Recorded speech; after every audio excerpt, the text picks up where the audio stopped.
Muraiwense Dr. William Samoei Ruto ni gaerere bunango Eserekari yekiraniryo bwagachibwe birasi chilifu emerongo ebere na isato kurika abalimu chilifu emyeyemo asipo igo wikira bono egendere tukwagacha chila bara chilifu eyemo ni chimya isano nemo asi chisukuru au imeyense Ruto asenkone aye kurwa seskuru yaba muraya KAPSABET neria yaba isike ya KAPSABET asomoyiga bogo chengere emyaka emya eyemo boigo asomoyiga bogo wakambiye mona seskuru yaba isike ya KAPSABET ni gaerere buna Eserekari ni gegenderete Koigeka mono asi Chisemi asokubwaterana nebunge enene.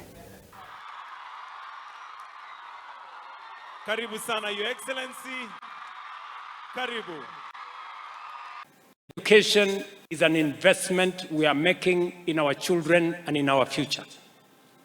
And that is why we have decided as an administration that we are going to enhance the resources that we have, both human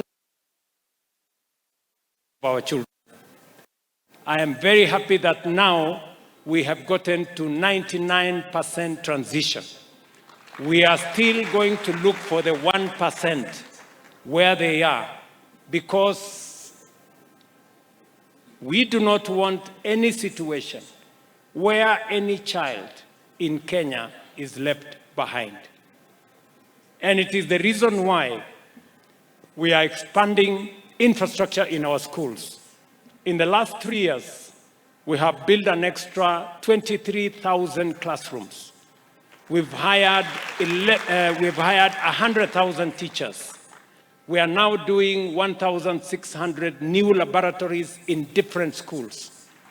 And we want to make sure that our children in TVET and in universities are properly catered for, so that we avoid the pitfalls of the past, where our universities were almost insolvent because scholarships, capitation, loans for our students were not properly arranged.